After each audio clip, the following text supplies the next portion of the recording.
दोस्तों नमस्कार, स्वागत है एक बार फिर से आपके अपने YouTube चैनल टारगेट जॉब में। अगर आपके पास 3-4 मिनट का समय है तो वीडियो को देख लीजिए, काम की वीडियो है। अगर समय नहीं है तो अभी स्किप करके आप चले जाइए। आज 14 अगस्त था। आज के दिन सुनवाई हुई सुप्रीम कोर्ट में। आपकी तरफ से अभिषेक मनु सिंघवी जी और आलोक जी ने पैरवी करी।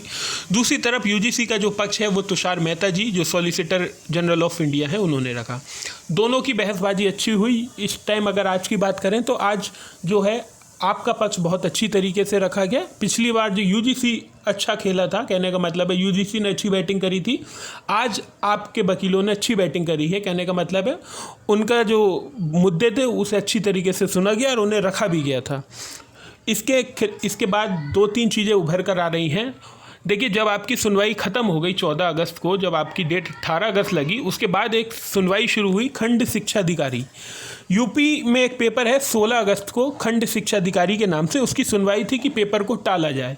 सुप्रीम कोर्ट, पहले वो हाई कोर्ट में गया, हाई कोर्ट में जाने के बाद उसको याचिका को खारिज कर दिया गया।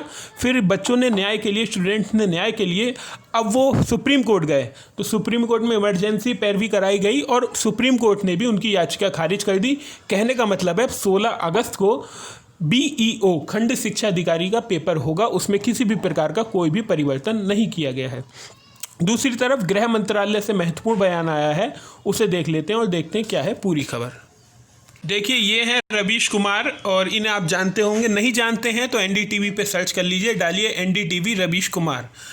नहीं जानते होंगे तो भी आप जान जाएंगे, मुझे लगता है आप जानते होंगे इन्हें। देखिए, ये गृह मंत्रालय की तरफ से जो बयान आया है उस पर रवीश कुमार जी ने क्या लिखा है और गृह मंत्रालय का बयान क्या आया है, इन दोनों को चीज़ों को आप समझ लेंगे एक अच्छी पोस्ट के माध्यम से। परीक्षा कैंसिल नहीं होगी, परीक्षा की तैयारी कीजिए, सरकार कराएगी। केंद्र सरकार और विश्वविद्यालय अनुदान आयोग ने हलफनामे में साफ जाहिर किया है कि यूनिवर्सिटी के अंतिम वर्ष की परीक्षाएं होंगी, रद्द नहीं होगी। केंद्रीय गृह मंत्रालय ने कोर्ट से कहा उसने बड़ी संख्या में छात्रों के शैक्षणिक हित में ध्यान रखते हुए 6 जुलाई 2020 को अधिसूचना जारी कर विश्वविद्यालय और संसाधनों द्वारा परीक्षा आयोजित कराने की अनुमति दी है।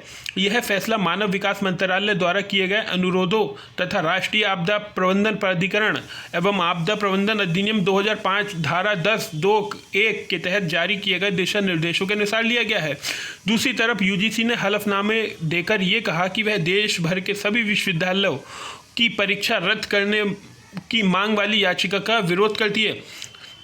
दिल्ली और महाराष्ट्र सरकार ने अपने अपने राज्य की यूनिवर्सिटी की अंतिम वर्ष की परीक्षाएं रद्द करने का फैसला लिया है, उसका भी विरोध करती है। UGC ने कहा विश्वविद्यालयों में परीक्षाओं के आयोजन का काम UGC का है, ना कि किसी राज्य सरकार का। UGC ने कहा है कि वह सितंबर तक परीक्षा आयोजन के हक में जो है उन छात्रों के भविष्य से कोई भी खिलवाड़ नहीं करे।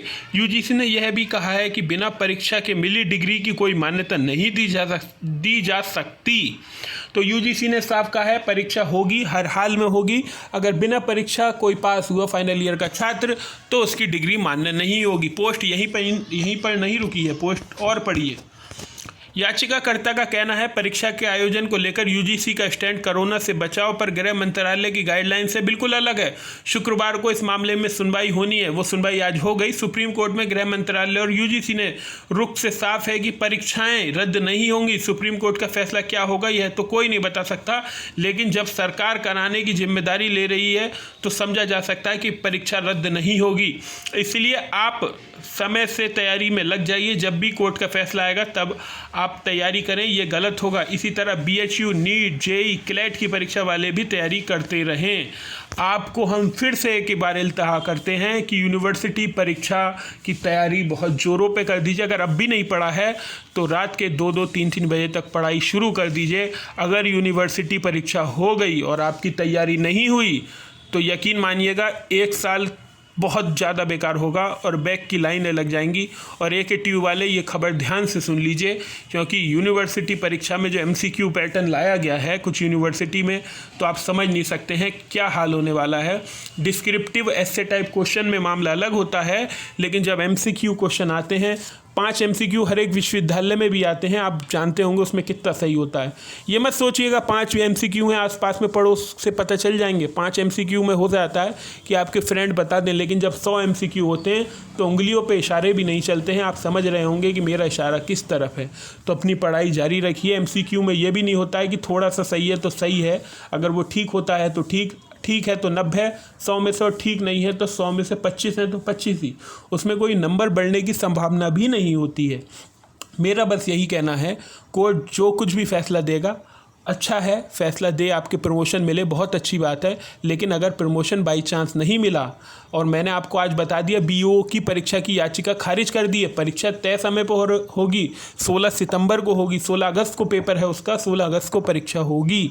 तो ऐसे में स्थिति इतनी अच्छी नहीं है।